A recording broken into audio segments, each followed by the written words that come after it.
Manos que curan. Bárbara Ann Brennan, parte 11. Capítulo 11. Observaciones de auras en las sesiones terapéuticas. El aura es, en realidad, el eslabón perdido entre la biología y la medicina física y la psicoterapia. Es el lugar donde se localizan todas las pautas sobre emociones, pensamientos, recuerdos y comportamientos que solemos discutir incansablemente en la terapia. Estas pautas no están simplemente suspendidas en algún lugar de nuestra imaginación, sino que se sitúan en el tiempo y en el espacio. Los pensamientos y las emociones se desplazan entre las personas en el tiempo y en el espacio a través del campo energético humano, y el estudio de esta actividad constituye el medio para aprender a dominarla. Observemos algunos de los flujos energéticos fluidos de las auras cuando las personas se agitan en sus vidas cotidianas, y luego en sesiones terapéuticas. Nos concentramos en las formas móviles coloreadas de las 4 capas inferiores del aura, y continuaremos hablando de los chakras en un capítulo posterior. La percepción de los colores en el campo. Cuando se empieza a leer las auras puede que no se comprenda inmediatamente el significado de los colores. Luego, con la práctica, se aclarará su significado general. Si el profesional tiene una mayor sensibilidad mediante el empleo de sus dones, sabrá leer el significado de los colores que percibe. Hablaremos en detalle de los colores en el capítulo 23. Recuerdo una de las primeras explosiones del campo energético humano que he observado como una de las más vívidas.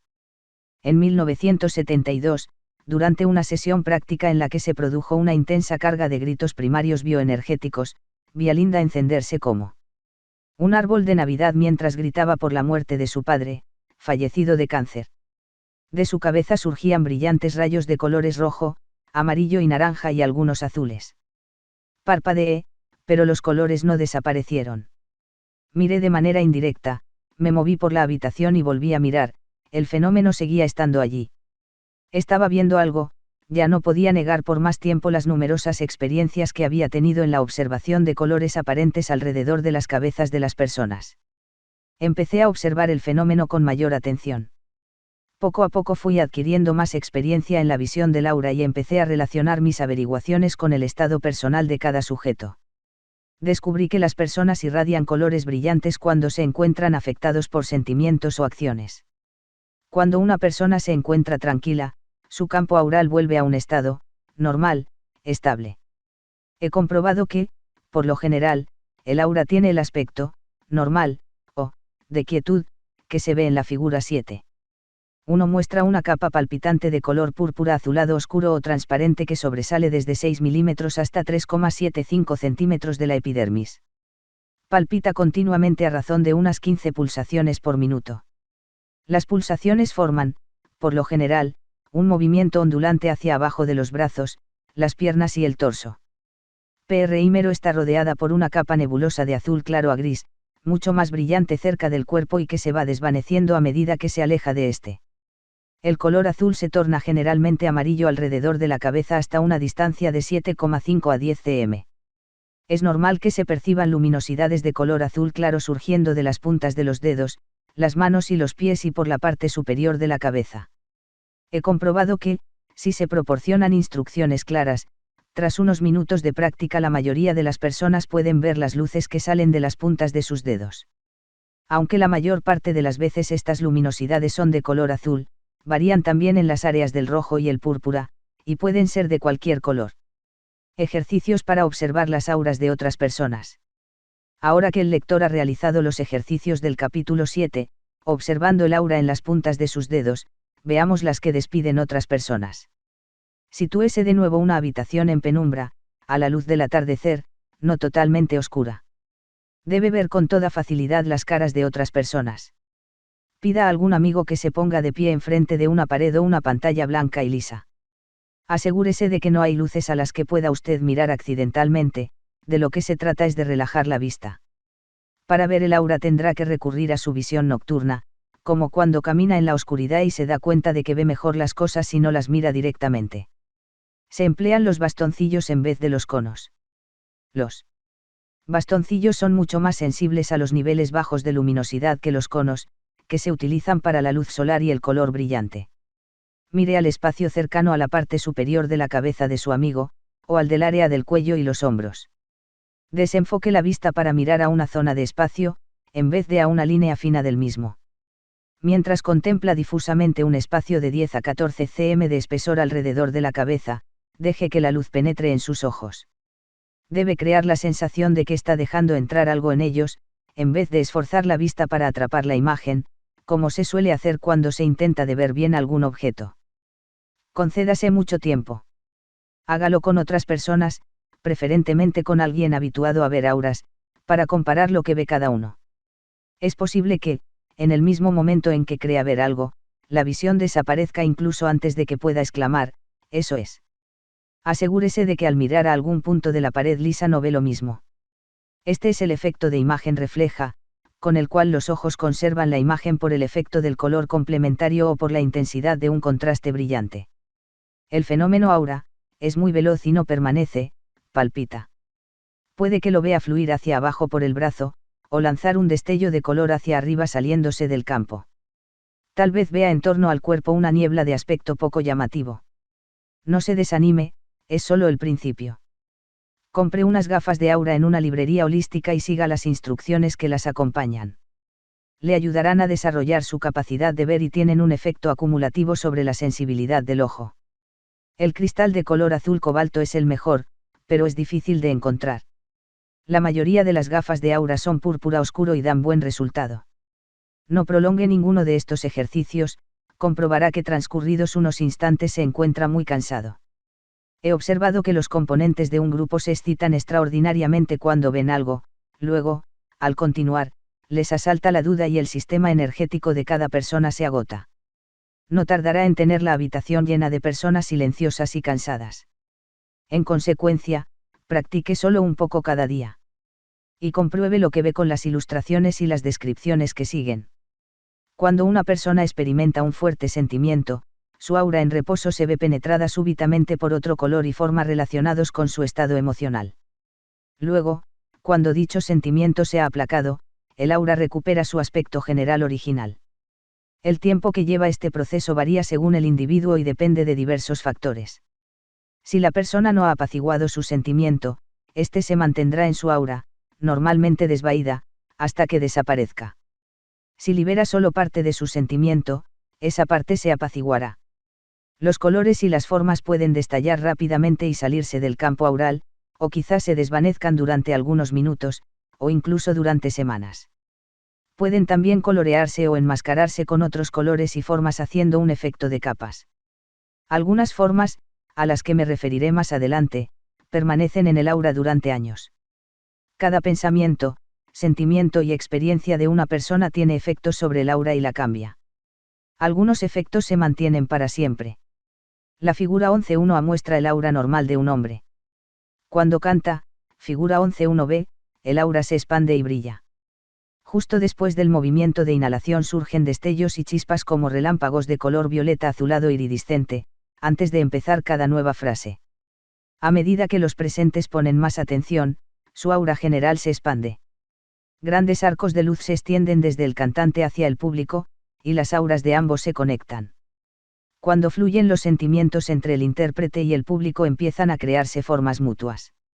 Estas formas energéticamente conscientes se relacionan, en estructura y color, con los pensamientos y sentimientos mutuos del grupo y de la música que se está creando. Al concluir la canción, las formas se desconectan y disgregan a causa de los aplausos, que actúan como si fueran una goma de borrar que limpia el campo para la siguiente creación. Tanto el intérprete como quienes lo escuchan son activados al recibir la energía creada por la música.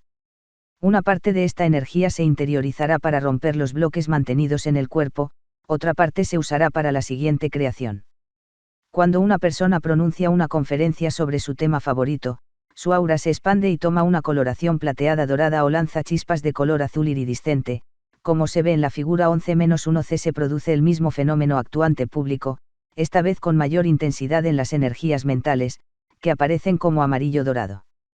Concluida la conferencia, el aura del orador permanece expandida cierto tiempo, ya que su trabajo lo ha elevado. Se ha producido un intercambio mutuo de conciencia energética.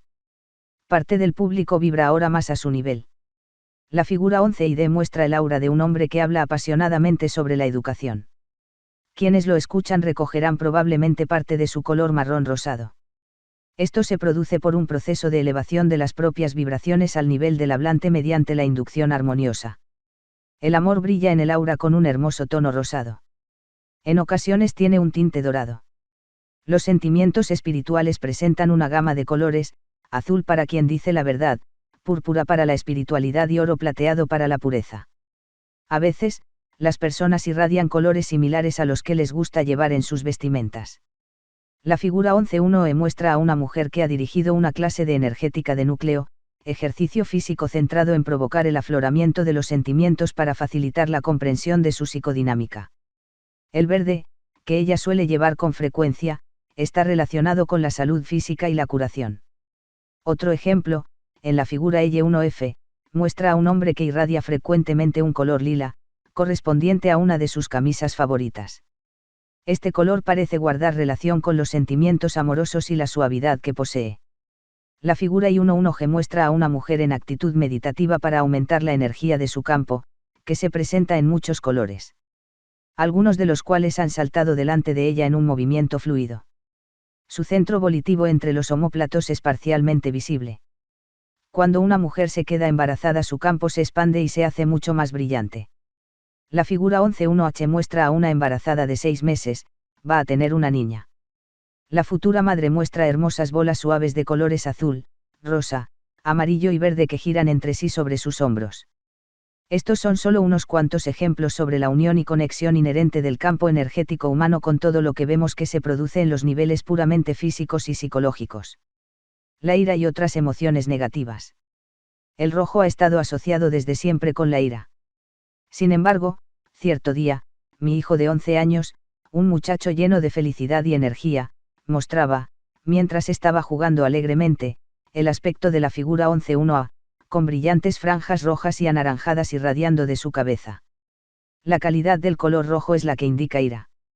El naranja rojizo brillante no tiene nada que ver con la ira, sino que está relacionado con la fuerza vital vibrante. La reacción totalmente explosiva de la mujer de la sesión de grito primario aparece en la figura 11-2b.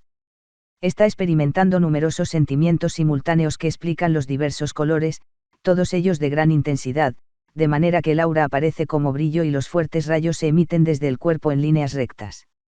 Una persona enfadada tiene un color rojo oscuro.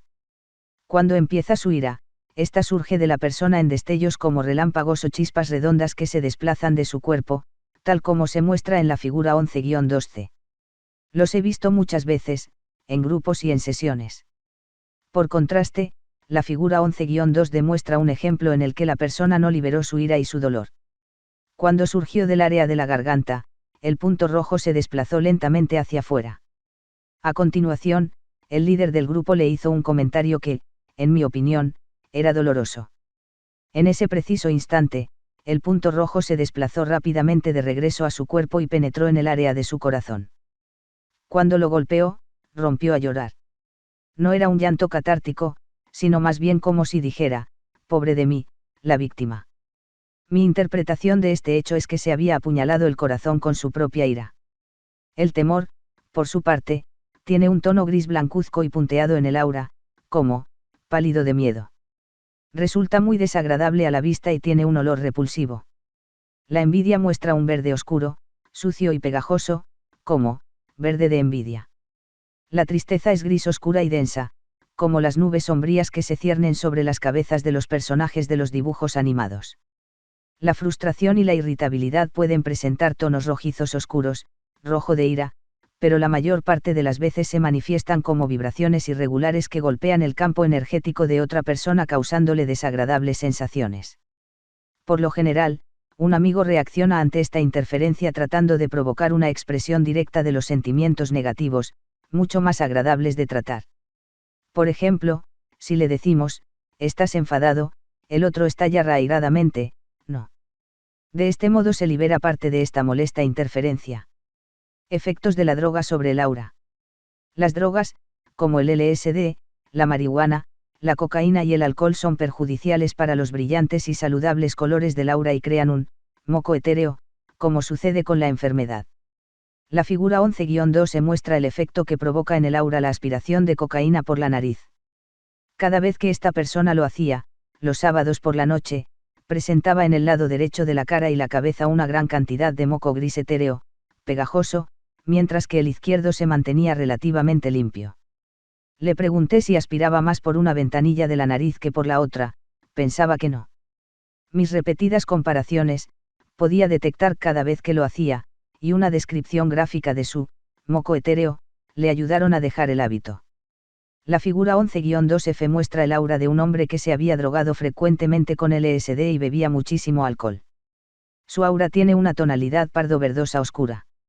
El punto verde sucio, que se desplazaba lentamente hacia abajo y no se liberaba, se relaciona con sus sentimientos de ira, envidia y dolor mezclados, sin diferenciar, retenidos.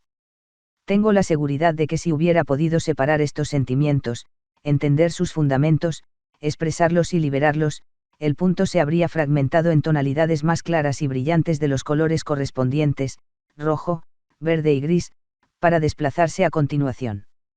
Sin embargo, debido a la cantidad de contaminación oscura de su campo, este hombre debía hacer una amplia limpieza energética para desprenderse de su moco etéreo antes de que lograra elevar su nivel energético lo suficiente para aclarar y desplazar sus sentimientos.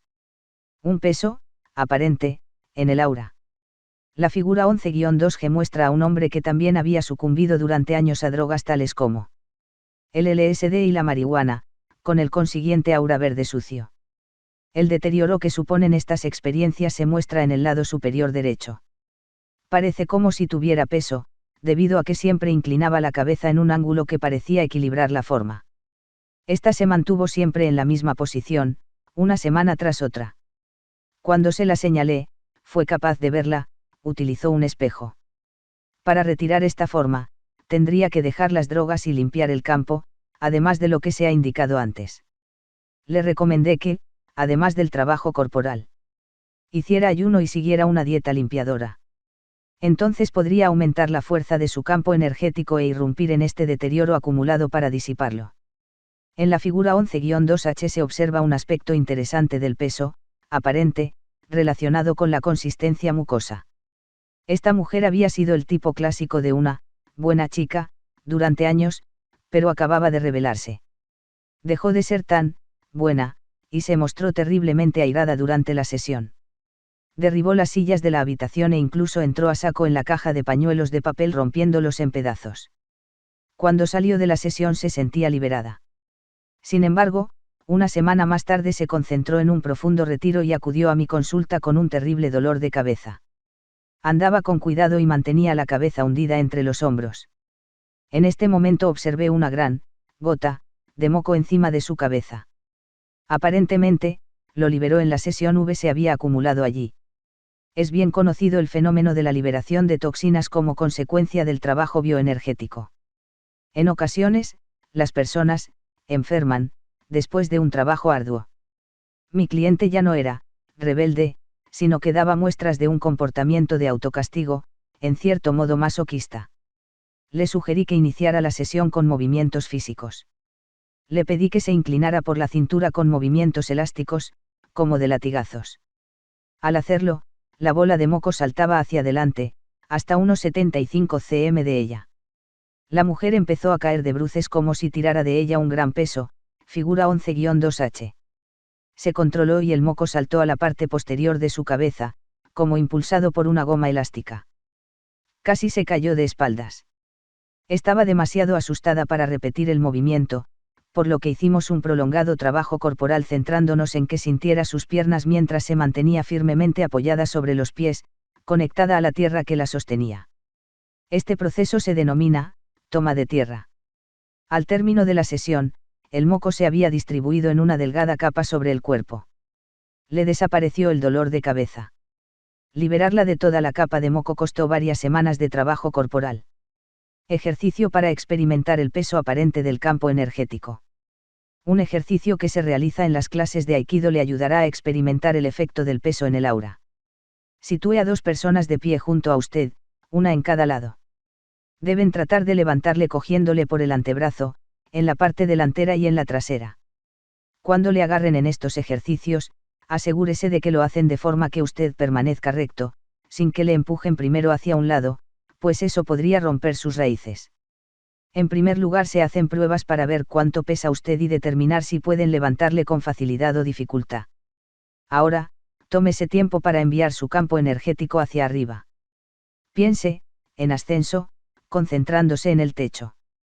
Cuando se haya centrado bien, convencido de que puede mantenerse allí, pídales que traten de levantarle. Resultó más fácil. Concéntrese ahora en aumentar su conexión con el suelo. Haga que le crezcan raíces desde las puntas de los dedos y las plantas de los pies, profundizando en la tierra. Concéntrese en la fuerte y poderosa conexión energética que tiene con la tierra. Cuando se haya centrado muy bien, pídales que intenten levantarle de nuevo. Resulta más pesado y difícil de levantar. Probablemente. Formas de pensamiento disociado. En el aura a lo largo de mis años de práctica bioenergética he observado un fenómeno al que yo llamo, espacios móviles de realidad.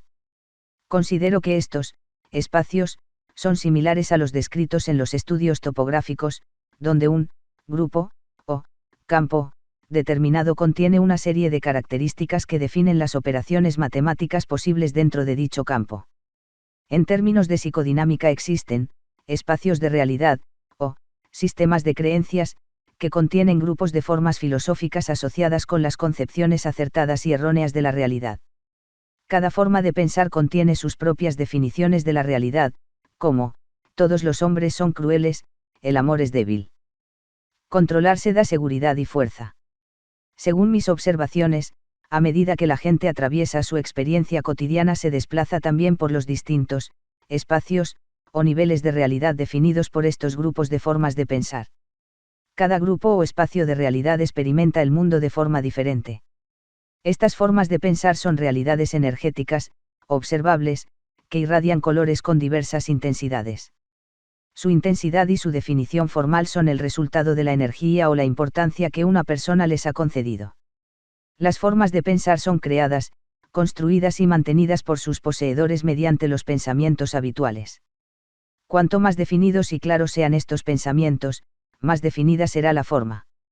La naturaleza y fuerza de las emociones asociadas con los pensamientos dan a la forma su color, intensidad y potencia. Tales pensamientos pueden ser conscientes o no.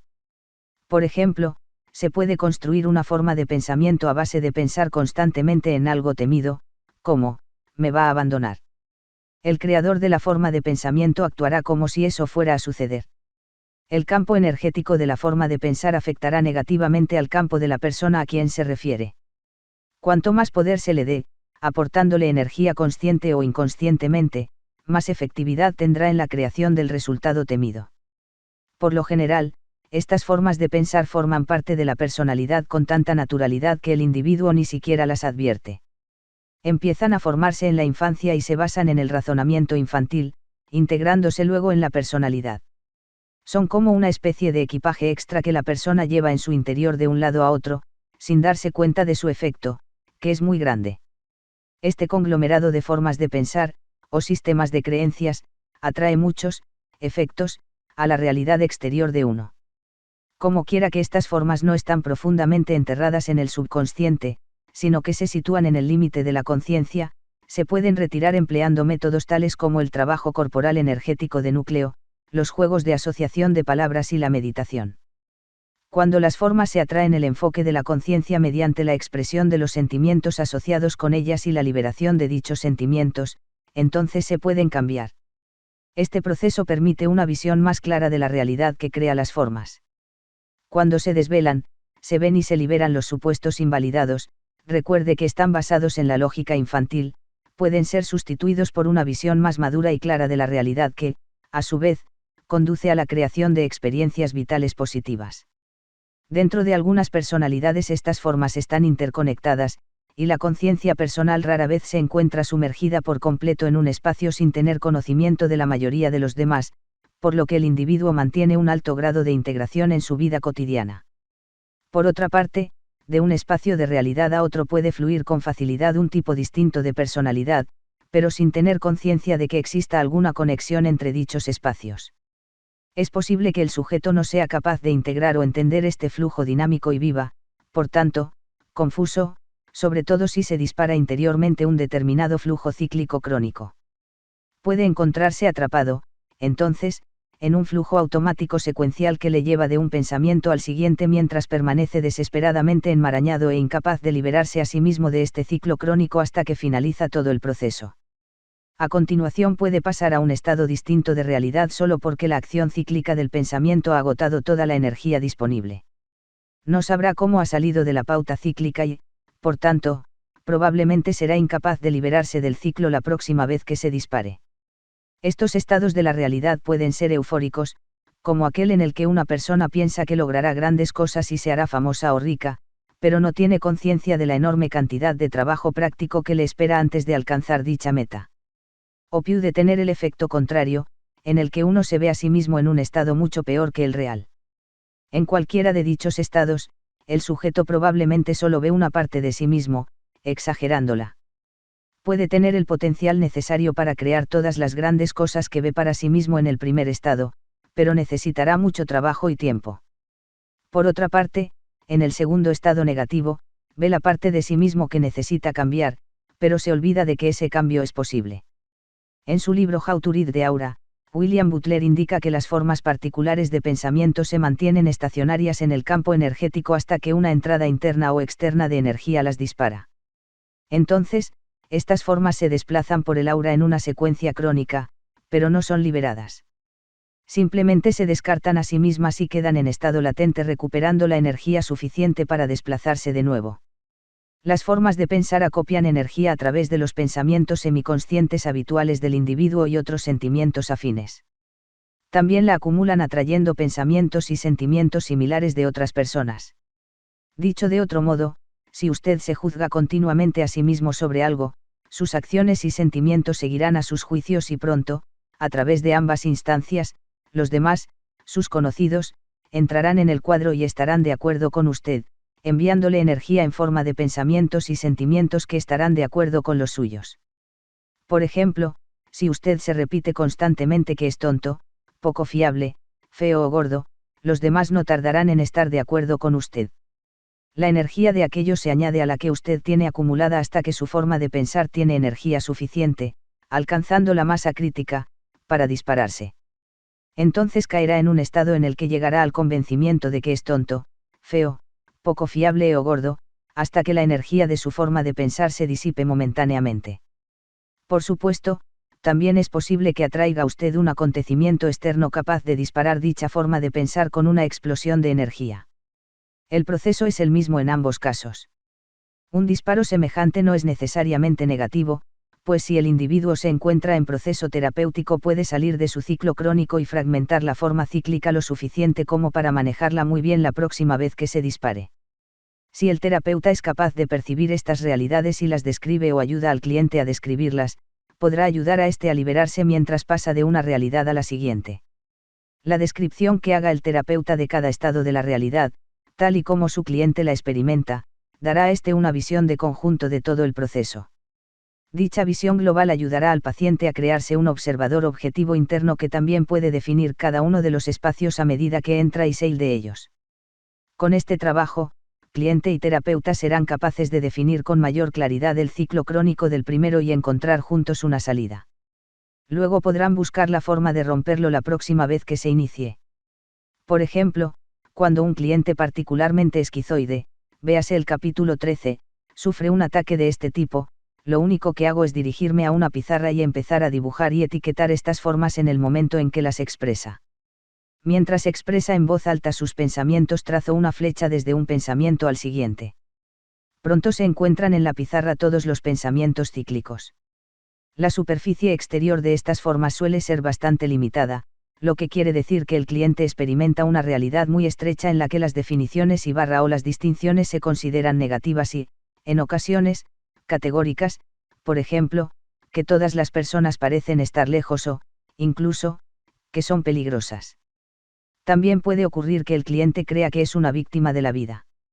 El punto crucial es aquel en el que el paciente es capaz de retener uno de los pensamientos con un contenido emocional particularmente fuerte durante el tiempo suficiente para expresar la emoción. Por lo general, si el individuo es capaz de tolerar la ira o el dolor asociados con el pensamiento, podrá romperlo y conectar con niveles más profundos dentro de su forma de pensar. Figura 11a3, Forma de pensamiento disociado.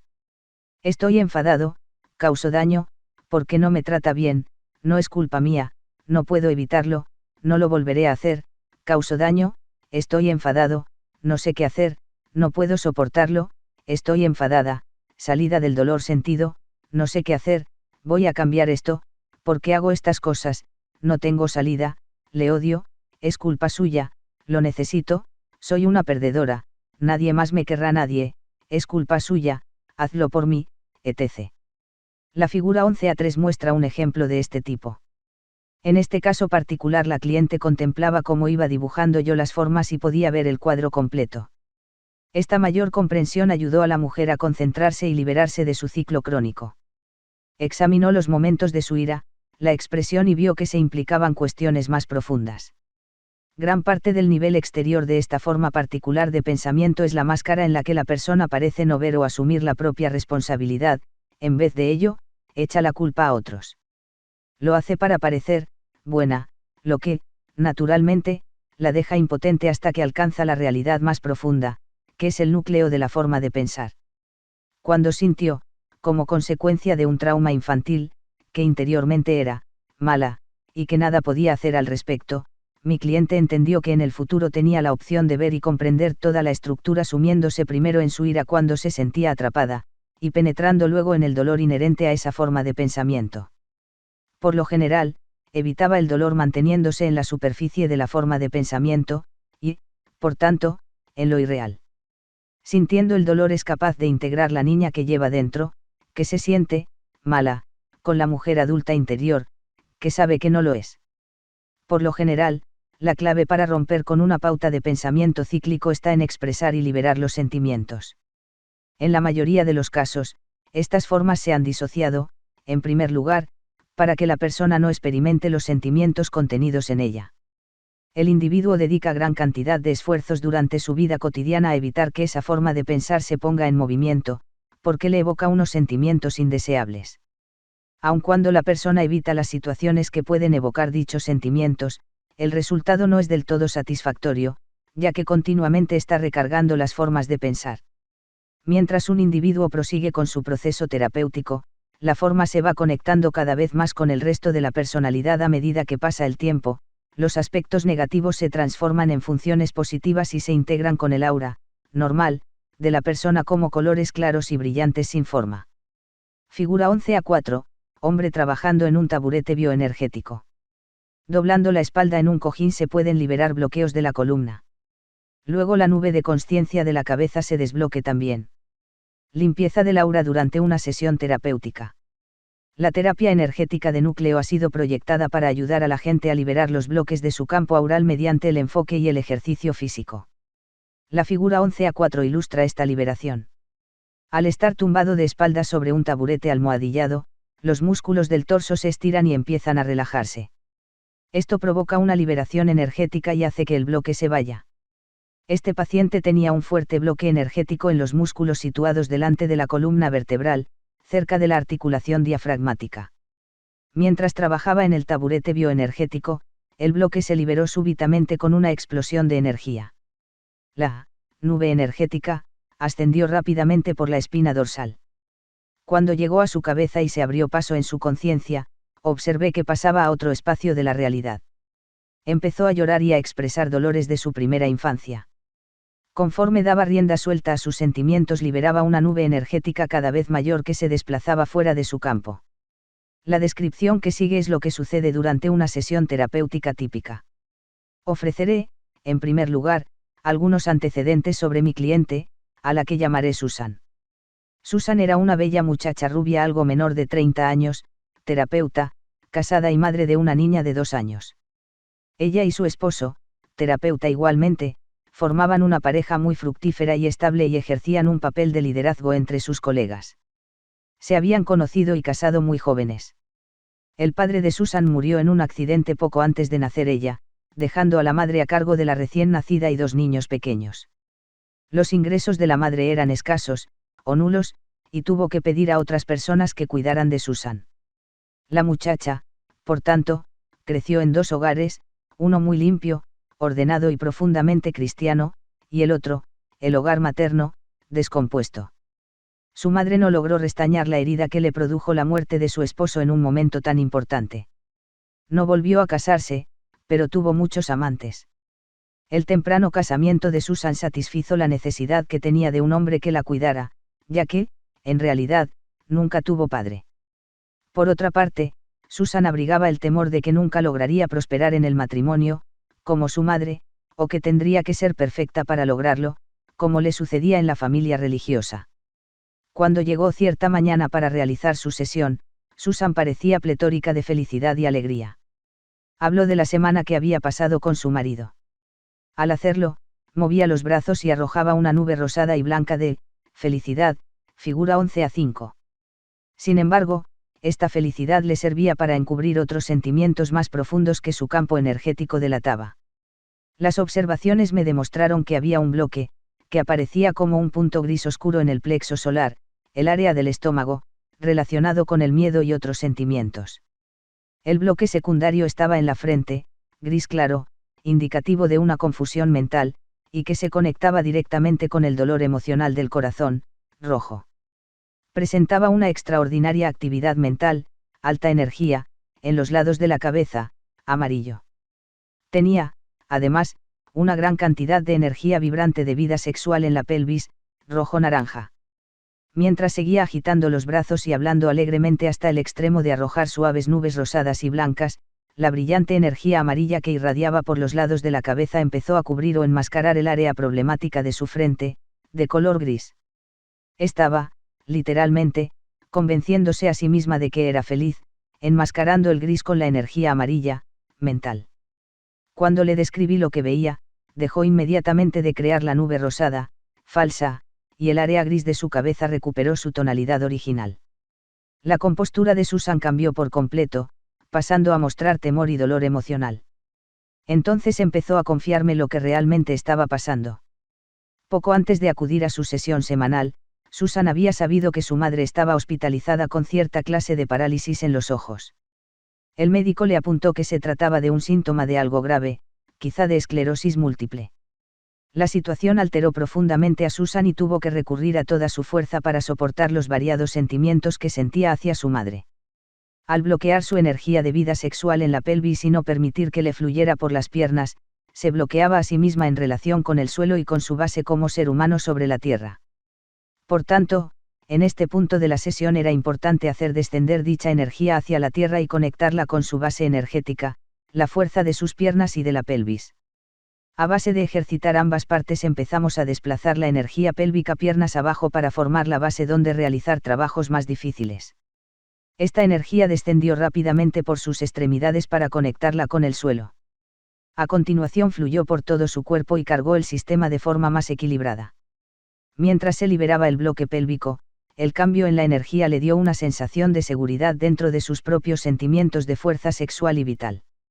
El bloque pélvico guardaba relación con su madre, incapaz de controlar adecuadamente su energía sexual. Susan seguía teniendo miedo a ser como su madre, sin embargo, puesto que su conexión corazón-sexo era fuerte, no existía un peligro real en este sentido, lo cual explica que la energía se desplazara con tanta rapidez por sus piernas para penetrar en la tierra. Una vez enterrada esa energía, Susan supo que podía tener sentimientos placenteros y controlarlos, de manera que podía hacer lo que quisiera con ellos. A continuación, Susan tuvo la capacidad necesaria para hablar sobre el dolor que sentía su corazón por la enfermedad materna. Empezó a llorar, y con ello liberó el rojo de su zona cardíaca. Procedimos entonces a trabajar con el bloque principal situado en el plexo solar, relacionado con sus necesidades infantiles insatisfechas, lo que, a su vez, hacía que rechazara a su madre. De este modo, el campo energético revelaba su conflicto interno.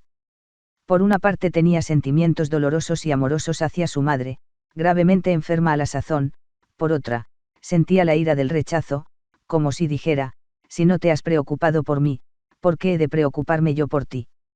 Al conducir este conflicto a la conciencia y la comprensión empezó a liberar el área gris de su frente. La liberación del punto oscuro de su plexo solar exigió un gran trabajo corporal. Susan se recostó de espaldas sobre el taburete bioenergético para estirar y soltar el bloque, realizó luego grandes esfuerzos moviendo el torso hacia adelante y hacia abajo para regurgitar el bloque con todo lo que simbolizaba, no solo el rechazo de su madre, sino también el deseo de Susan de culparle de todas las privaciones que había sufrido. Susan mantenía un estado de privación. Seguro, en su vida actual, había sustituido las privaciones sufridas en la niñez por las que se imponía a sí misma. El punto oscuro, de 10 centímetros de diámetro, del plexo solar se aclaró y extendió para formar un área más amplia, 20 centímetros de diámetro, pero una parte permanecía dentro del campo energético, lo que indicaba que todavía no se había resuelto totalmente la cuestión. Costaría tiempo liberar este punto oscuro, ya que contenía aspectos importantes de su vida. A lo que me refiero al hablar de un estado de privación, seguro, es que la joven se sentía cómoda con ciertas privaciones que le parecían normales. Los seres humanos nos sentimos más seguros en lo que consideramos la norma, tanto si es realmente normal como si no, esa norma se establece en nuestro entorno infantil. Por ejemplo, en el caso de Susan, la norma se manifestaba a través de su espacio vital. Siendo niña se sentía confusa sobre su hogar. ¿Cuál era realmente? Ninguno de los dos. El problema persistió posteriormente. Había vivido en una casa inacabada casi la totalidad de sus 8 años de matrimonio. En realidad, nunca había terminado de crear y amueblar su propio hogar. A medida que progresaba la terapia, el espacio vital de Susan se convirtió en algo armoniosamente ordenado y bellamente acabado. En su caso, era de hecho la manifestación exterior de su estado interno. A través de estas observaciones del campo energético el lector estará empezando a ver con mayor claridad, probablemente, la conexión entre la enfermedad y los problemas psicológicos. Detenemos nuestros sentimientos bloqueando nuestro flujo energético. Se crean así unos estancamientos energéticos en nuestros sistemas que se mantienen hasta enfermar el cuerpo físico. De ello hablaremos con más extensión en la cuarta parte. La conexión entre la terapia y la curación se evidencia cuando se considera la enfermedad de este modo. La amplia visión del sanador abarca la totalidad del ser humano. En la curación no se separan el cuerpo y la mente, las emociones y el espíritu, todo ello debe estar equilibrado para crear un ser humano saludable. El sanador se centra en el mal funcionamiento físico, psicológico y espiritual. Es imposible curar sin afectar los niveles psicológicos de la personalidad. Cuanto mejor entienda el terapeuta la psicodinámica de sus clientes, mejor equipado estará para ayudar a sus pacientes a curarse a sí mismos. Revisión del capítulo 11. 1. ¿Qué es un bloque energético? 2. ¿Cómo se crea un bloque energético en el CEH? 3. ¿Cómo puede decir cuándo se ha liberado un bloque del CEH? 4. ¿Cuándo puede decir que alguien libera sus sentimientos en vez de retenerlos? 5. ¿Qué fenómeno se presenta primero, el aura o el físico? 6. ¿En qué color o colores se presentan en el aura las siguientes emociones: miedo, ira, amor, alegría, confusión, envidia, odio? 7. ¿Qué color es el mejor del aura? Rojo brillante y vibrante cerca de la pelvis, o verde agradable e intenso cerca del área del tórax plexo solar. 8. ¿Cuál es el efecto que produce en el aura el hecho de fumar marihuana? Durante poco tiempo. Durante mucho tiempo. 9. ¿Qué es una forma de pensamiento disociado? Alimento para la mente. 10. Haga ejercicios, observando las auras de otras personas, y describa lo que ve. 11. Trace, de principio a fin, el ciclo de una de las formas de pensamiento que le asalten. ¿Cómo se inició? ¿Cuál es su origen? ¿Cómo puede liberarse? ¿Qué sentimientos más profundos cubre evitando su conciencia de los mismos?